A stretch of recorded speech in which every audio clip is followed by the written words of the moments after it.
Good afternoon. This is Lucky Links. I'm getting a lot of messages from people these days. A lot of requests from people these days. A lot of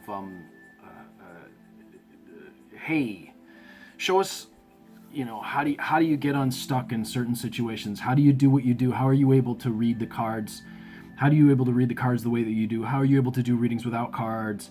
How is it that you can say certain in your intuition and have confidence with it without faltering? How do you get the negative people out of your life? How do you get the negativity out of your life? How do you get unstuck? How do you find a spiritual path and get on it? How do you have success? How do you get out of a bad job? And there's a lot of things that people are asking for, and I take this stuff very seriously. Just people are asking for help, and I know from experience it's challenging when you're trying to I started this by myself pretty much, and I read a lot of books, and I made a lot of mistakes, and a lot of what I was looking for wasn't out there. I had to do a lot of trial and error. But I understand people. Well, how do I do this? How do I do that? And one of the big ones is, how do I get a relationship that works? Where I have a partner that I love who loves me, and make it last, because I keep getting in these relationships where it doesn't last. There's a link between that and something else that I'm going to suggest that maybe some of you are doing, maybe not. But all these questions, and there's a couple of things that I'm going to tell you right now. First of all, I can do this stuff because I'm not claiming to be an enlightened master. I'm not. In no way am I saying, hey, I got it all figured out. I'm an enlightened master. You have to come to me because I have the key to enlightenment. No. And here's why. There are ancient writers who talked about this stuff. You can investigate this stuff. You can look up what it meant to be enlightened. There were qualities that an enlightened being had. There were capabilities. There were abilities that an enlightened being had. And psychic abilities were like the lowest form of development there was. It was, and there's reasons for that. That the longer you do this, the more you realize why. You can read about this stuff, though. It was written about. It's out there for us. You just look it up. Look at Lao Tzu and the Tao Te Ching, Chang Tzu and the Tai Kung, the I Ching. You can even read Journey to the West. They talk about, they lived next to these enlightened beings, and they talked about what they saw, the abilities and how their minds were, and how they worked, and how they interacted with people. This is not something you just wake up one day and say, okay, I had a crappy job, but now I woke up and I'm enlightened, and so I'm going to start a YouTube channel and teach everyone that I'm enlightened now. I had a crappy job yesterday. Today I'm enlightened. That's not how it works. So the reason that I can do this stuff, people keep asking me, "What's your secret? You're not telling us the secret. We can take it. Tell us the secret." Well, and I always say to people, I don't think you want the truth. The truth is, I don't swear that I'm enlightened, and it doesn't work that way. That's the first thing. When you say you're enlightened, there's no room for growth. It's like people who have a perfectionism thing, right? The minute everything has to be perfect, there's no room for growth. You can't get better. You can't ever get better, and you get stuck. So this whole, setting yourself up as a saint, which is what a lot of these people are doing, these gurus are doing out there. They're setting themselves up as a saint. I'm enlightened, and this is the way to the ascension, which I'm going to talk about it in a minute, because that ascension thing is related to that relationship thing, from what I've seen. So, that whole sainthood thing, there's no room for growth. You can't get better. You can't learn more. You've achieved it. So,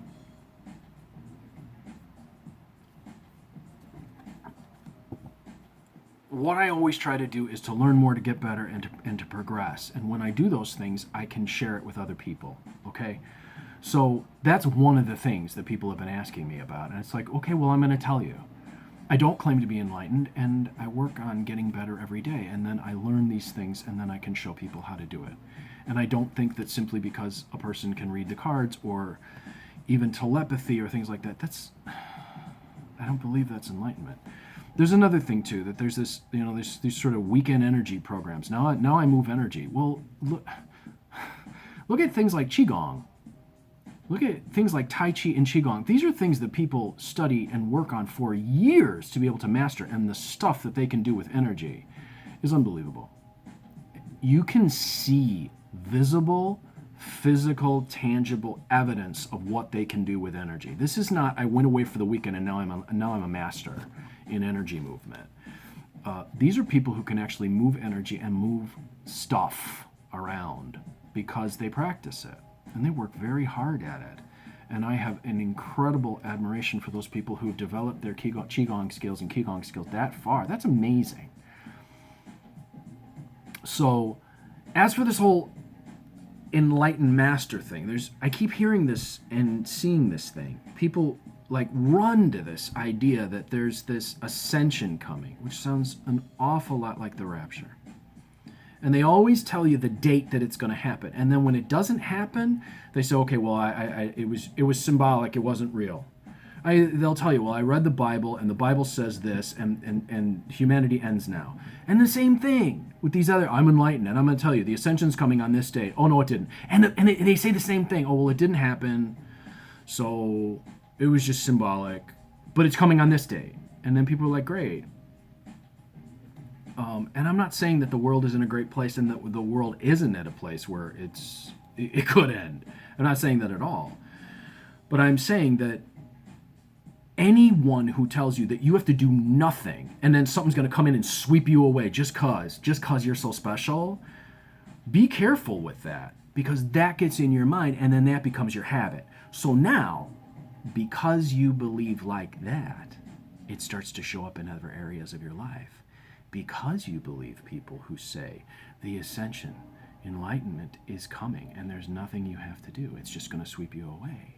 You see in relationships someone come up and say, hey, I'm going to give you unconditional love. I'm going to make you all these promises. You don't have to do anything. I'm just going to love you. And then they don't keep their word. How closely are you looking at these people and what they're promising you and whether or not their actions, their words, and all that stuff lines up? You see what I'm saying? So listen, when someone claims to be enlightened, compare their behavior, their abilities with those masters that the ancients talked about who actually had that ability. That's first. Second, people are always going, well, how do you trust your intuition more? How do you know? How do you know? How do you know which one of these people to trust and which one not? I got a simple test. I will share with you right now. You look in their eyes. You look right in their eyes and the truth will be there. You see what they're promising you. You see what they tell you. And you see in their eyes if they believe it first or if there's something else going on in those eyes. And you look in their eyes and you see if it's that person or if it's something else. That's kind of spooky, but it's true. Take a look in their eyes. The eyes really are the windows of the soul. But a lot of people like to get in this, well, they get caught by the hearing. Well, I hear nice things, and that's great. And you make pretty promises. Look in the eyes. The minute you find yourself getting all swoony over someone who's making all sorts of promises to you, either about how you're gonna evolve spiritually and there's nothing you're gonna have to do, or they're gonna love you unconditionally, there's nothing you're gonna have to do, look in their eyes. See if they're telling the truth. See if what's in there intends to, and then watch their actions. Okay, so look in their eyes, watch their actions. So, those are some of the things that I would do to get unstuck. Those are some of the things that I would look at. Those are some of the things. And if you're really interested in enlightenment, if that's what you really want, if enlightenment is the subject and that's what you're aiming for, I'm going to suggest something. This is what you do. Because this space that we live in is a very special place, and I don't think people know why. I don't think people understand exactly how special this space is that we live in, for a lot of reasons. If you really want enlightenment, if that's really what your goal is, this is what I suggest. All of you out there who want enlightenment, you start to wish for it. You start to wish that those kinds of beings that really could bring a person to enlightenment, you wish for them to come back. You wish for them to be here. You wish for them to be here with us, with all you've got. Because let me tell you something about those kinds of beings and those mythical and magical beings. All of those beings that people like to put on their fairy cards and their oracle cards, when those beings are not wanted, they leave. They take off. So you start wishing for them to come back. All of you. As many of you as you can. The more people that wish for that to happen, the more you're going to start to see more possibilities. As for the other stuff, be careful about what people promise you and what you're willing to believe. Relationship-wise, and in terms of the rapture, the ascension, whatever you want to call it. It's the same thing. Their wish that you don't have to do nothing. It's all going to be taken care of you at the end. This is the one thing I don't understand. Why is it so important for people to suffer if at the end it's all going to be taken away? It doesn't make any sense. If it was really that easy, well, they put us here because they wanted us to suffer so that in the end we could understand how much we're loved. It sounds to me like a parent who beats his child and says, I do this because I love you. That is not why a parent beats their child. A parent beats their child. A parent punishes their child. A parent puts a child in a place of suffering because they got no control over themselves. So I don't really believe that. As for the rest of this stuff, what you guys asked me about, I'm working on a book to explain a lot more of it from my own experience as an individual who's had these experiences and is sharing these experiences and who's taught people how to do a good deal of this stuff.